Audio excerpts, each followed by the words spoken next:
Professor Peter Piot, welcome to Hard Talk. Hello, sir.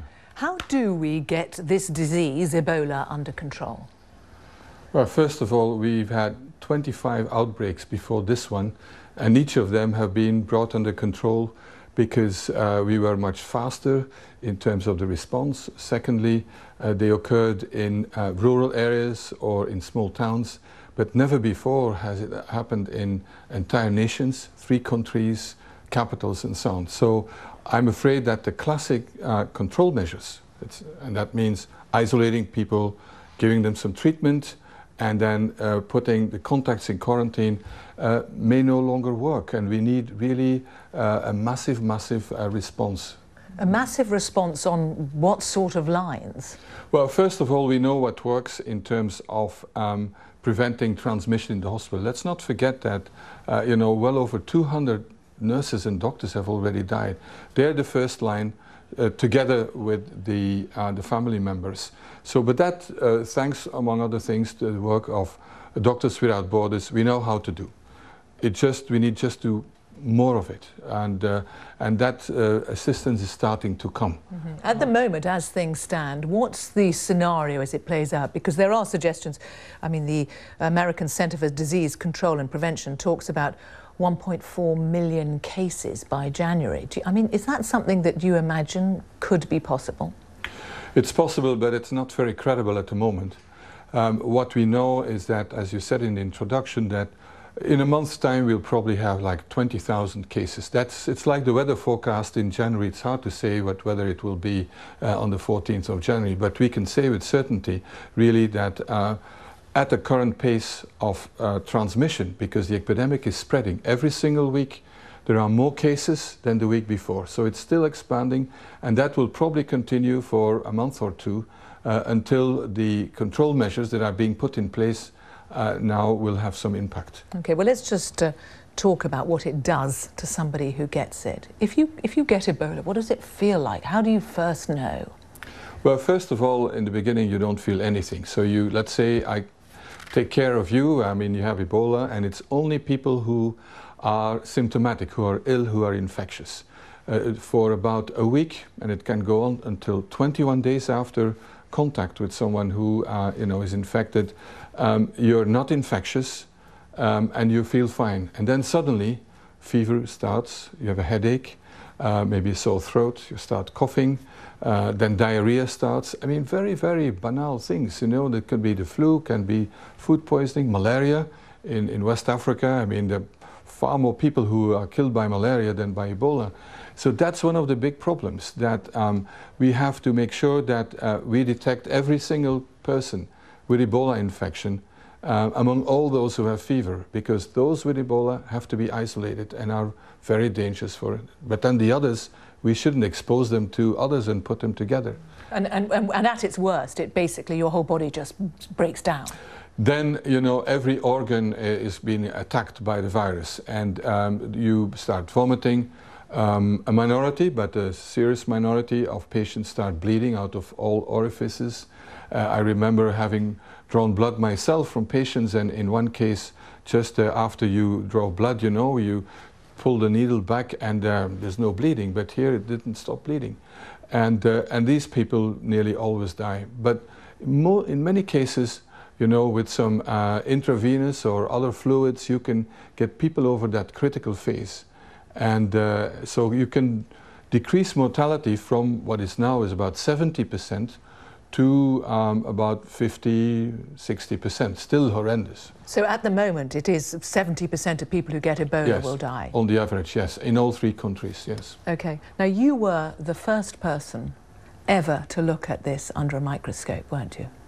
Yeah, our team, yes, I was one of 3, yes. And do you remember the moment? Yeah, absolutely. It was an electron microscope. Viruses you can't see under a regular microscope, so you take a picture.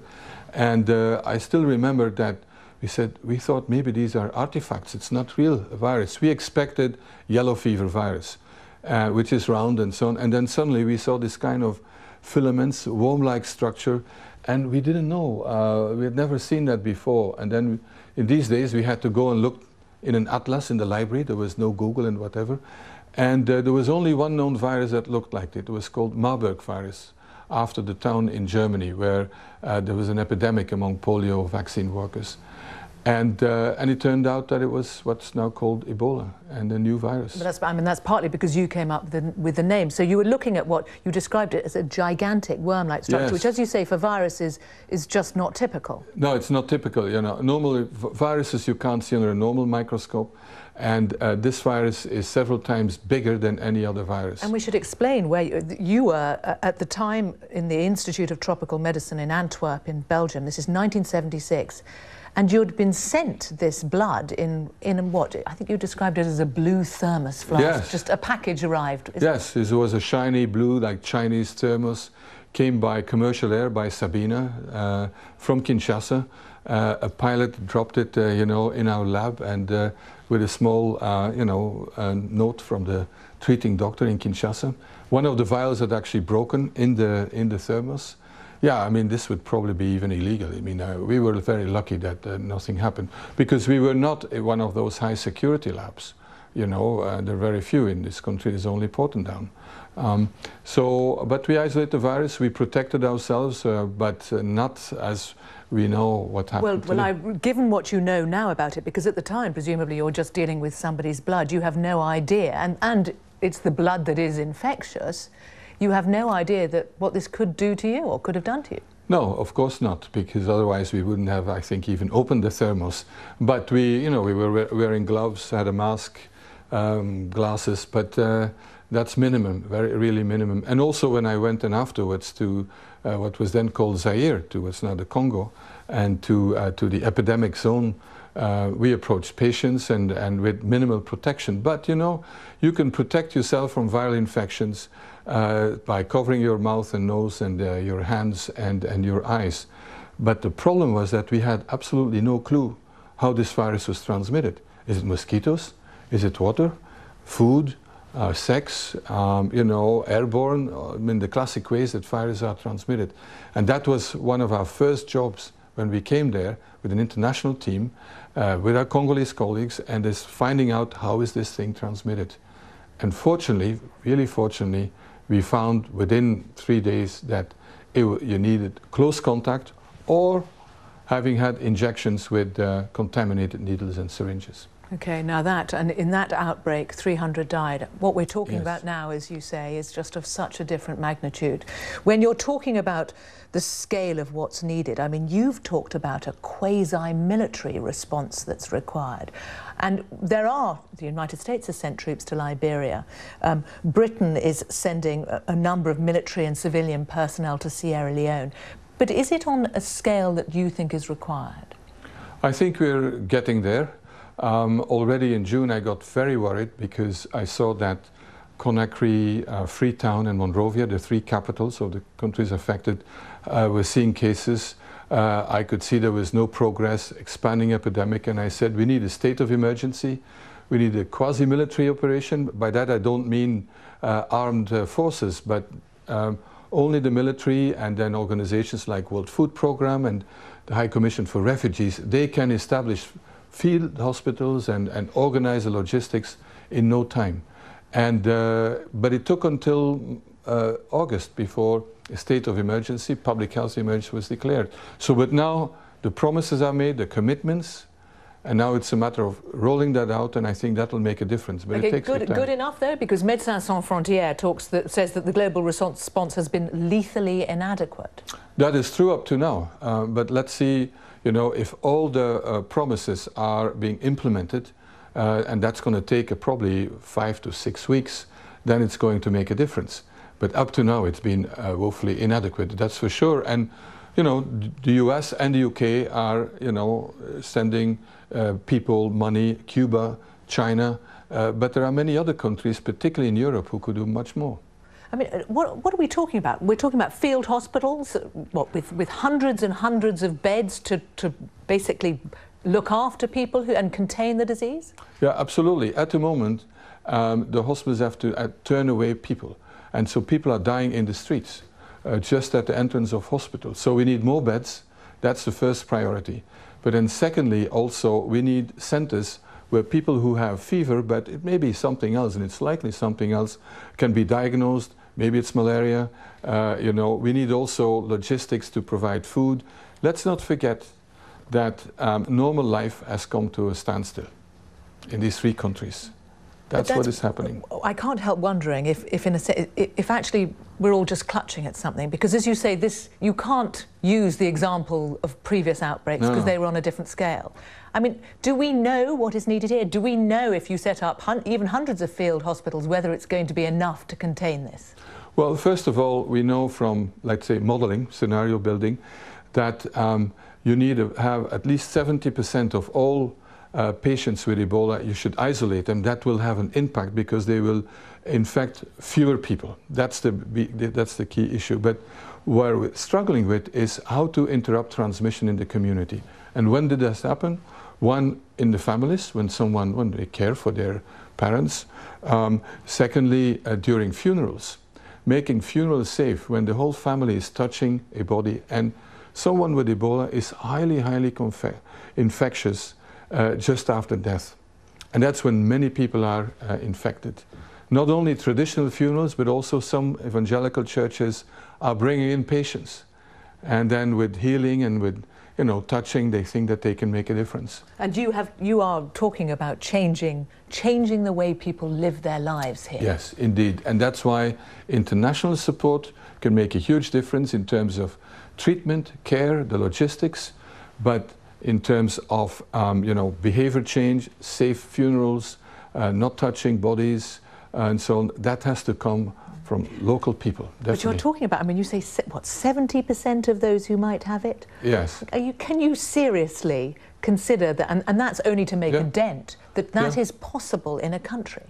Yeah, I think it's possible at the scale of, you know, around the treatment centers. The problem is that countries, these 3 countries, are not covered by centers. So we need far more centers, not one gigantic center, but spread all over the country.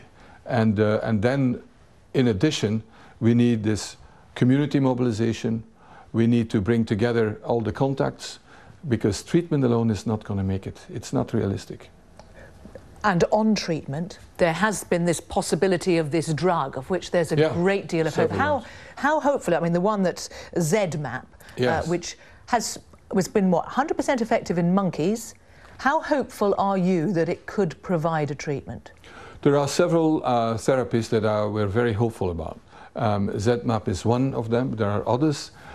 Also providing hyperimmune plasma. What is that? That is when you just recover from a virus infection, your blood is full of antibodies that helped you actually to overcome that infection. So if we take blood and, you know, and the immunoglobulins, the antibodies of a person who just recovered, and we can use that to treat someone. That has been done in the past. So I think there are a number of areas, and that's the good news now, that finally the human testing and use of experimental therapies is going to start in this epidemic. Some of that have been on the shelf for quite a few years. They were developed, but then not further tested in humans. I mean, Zedmap has been around for years. Bloomberg Business Week says it's sat there dormant waiting for a contract for 2 years, which is why Professor Robert Garry, who's Professor of Microbiology at Tulane University, said it's something that, given the emergency, the government could have moved a little faster on, quite honestly. Yeah, that's true. On the other hand, I would say in 38 years since the first outbreak, Ebola has killed at the most 1,500 people. That's like 30, 40 a year. So it was not a public health problem. It's only now that this has become really a big issue. It's also been a developing world problem. Yes. Do you think that has been part of the problem, that there isn't the money to drive the investment in research? Well, there are days that I think, you know, it took 1,000 Africans to die and 2 Americans who had to be repatriated before a public health emergency was declared. I mean, it's along the same lines, you know. Which brings us to one of the recent developments, that a man has, for the first time, been diagnosed in the United States with Ebola. He had travelled from Liberia, but he'd been in the United States, moving around for 10 days. What's the chance that he has infected other people? Well, first of all, this is going to happen again. That's why it's so vital that in West Africa we bring this epidemic under control, because otherwise it will be a continuous source of infections for any other country in the world. Now, as long as this man was asymptomatic, was not ill, there's no danger about it. I mean, I said in one interview, I would be happy to sit next to someone with Ebola in the tube, as long as that person is, is not ill. So it'll depend now when this man got ill, or a woman, it's a person, who cared for that person? Did the person go to another hospital and so on? These are the people I would be worried about. Okay, we also know that he went to the hospital and was sent home and had to come back a few days later. And this is a hospital that is in the developed world, that is supposedly sophisticated. And does that worry you? Yes, that worries me, because here in the UK, every single GP, every hospital, they received a letter and a note and saying, when someone comes and presents with fever, you always ask that one critical question: where have you been the last month?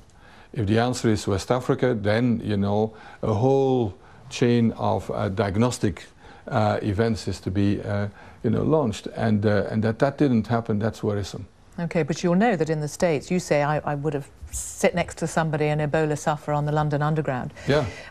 In the States, when they repatriated Americans who had contracted the disease there, the response was phenomenal. I mean, Donald Trump, property tycoon, said the US cannot allow Ebola-infected people back. People that go to faraway places to help out are great, but must suffer the consequences. He was saying stop all flights. He wasn't alone, though. I mean, Ben Carson, who's a retired neurosurgeon and a possible candidate for president, said that the government shouldn't have brought them back because they could unleash an outbreak here. Well, that is nonsense, really, because in countries like the US and the UK and the rest of Europe, the standards of hospital hygiene are so high that I'm not concerned about an outbreak. If this were like SARS, there's a SARS, you remember, about 10 years ago, coming from China, Hong Kong, and then caused an epidemic in Toronto, that's airborne. That is far more dangerous. But with Ebola, no, not really, no. But the trouble with it, you say that it's not, but it's infectious in the way that hepatitis B or HIV/AIDS is infectious. Yes. It's also, because there is no cure, the mortality rate is phenomenally high. Yeah, exactly. And that's a big difference. And that's why Ebola is so important. Its mortality rate is high, and also it destabilizes completely the countries. First of all, it kills the nurses and doctors. So the health services who treat treatable patients with treatable diseases like malaria, they're no longer functioning. So all that is happening now in West Africa. But I'm not worried for here, because we have gloves, we have masks and so on. People are totally organized in a totally different way. I'm not so worried. It is strange. You do this sort of, on the one hand, say we should reassure people, and on the other we hear about what sounds like a terrifying epidemic. Yeah, it is, but this epidemic was completely avoidable, and it's an epidemic that always happens against the background of poverty, dysfunctional health services and all that. How many doctors and nurses you think have gloves who work in these clinics in these countries? Hardly any. Their deliveries are done without gloves and so on. That's how you get infected. It was completely avoided. It was yes, completely. I think, yeah. I mean. But only if every single medic in Africa had gloves, and that's just not going to happen. No, what's avoidable is this huge crisis. I mean, a small epidemic is not avoidable because the virus hides in some bat and then it infects a few people and that. But at this stage, at this scale, that's avoidable. You have an extraordinary history, because not only did you recognize and identify the Ebola virus, you then went on to work on HIV/AIDS and were in the team that recognized that it wasn't just a disease that affected gay men, that actually it could be transmitted by heterosexual sex. And you've worked subsequently campaigning in HIV/AIDS to try to, well, in terms of actually what happened, what a treatment was developed and was provided at low cost. When you talk about the difficulties there, and you've talked when you were going through the 80s of official denial and corruption, are there parallels with what's going on with Ebola now? I think there are many parallels. On the biological front, these are two viruses that come from animals. The case of HIV, chimp. In case of Ebola, a bat. But also the fact that in the beginning we didn't respond. I mean, if on HIV we would have had a response in the world, and particularly when drugs became available in the mid-90s, they would have been available in Africa, we would not have still 2 million new infections every year and 1.5 million people dying every year. With Ebola also, I think we had denial in the beginning in countries, slow response. But the good news is, I think, that just as AIDS changed the way that we ensure that new drugs are made available on a large scale, that's really a complete different paradigm. Now with Ebola, we are also accelerating the development of drugs, therapies and vaccines for a rare disease, and that is finally happening. Okay. But it's late. Okay, but you're talking about, so we're talking about the parallels where you have to change the way people behave, yes, and also in treatment. For something like Zedmap, I mean, the astonishing thing about that is that it had been sitting on the shelf, but there were no stockpiles. There were very few. It's made in plants, takes a long time. So how much exists now? I don't know exact figures, but it's definitely not enough to have any impact on the epidemic. So how long before it could be stockpiled? Oh, this is going to be months and months. And so that's why what we can do, what's available immediately, is blood, plasma from those who just recover from the disease, and trying also other so-called antiviral drugs, medicines, that can be tested. And all that is being put in place. So that's the first time that in a big epidemic, acute epidemic, experimental therapies and vaccines are being tested. But they may come too late for this epidemic, so that we have to make sure that when the next epidemic occurs, because it will happen, because the virus circulates somewhere in bats and so on, that we have more to offer than isolation, quarantine, and that we have stockpiles of drugs and vaccines in Africa. And from your point of view, it's right to test these things out on patients now in West Africa, even if they may not help them? Yes, the only way to find out whether they work is to test them in people. And the only way to do that is during an epidemic. And the World Health Organization convened a panel of ethicists, and they addressed this, and they said in the case of such a lethal epidemic, it is ethically fully justified. You've said, I'm pessimistic about how to control it. Are you still? Yeah, I mean, in general, I'm an optimist, but here I don't see the end of the light of the tunnel. It's not yet there. And we need to make sure that all the promises are being delivered on, that's the first thing, and accelerate treatment and vaccines. Professor Peter Piot, thank you for coming on Hard Talk. Thank you.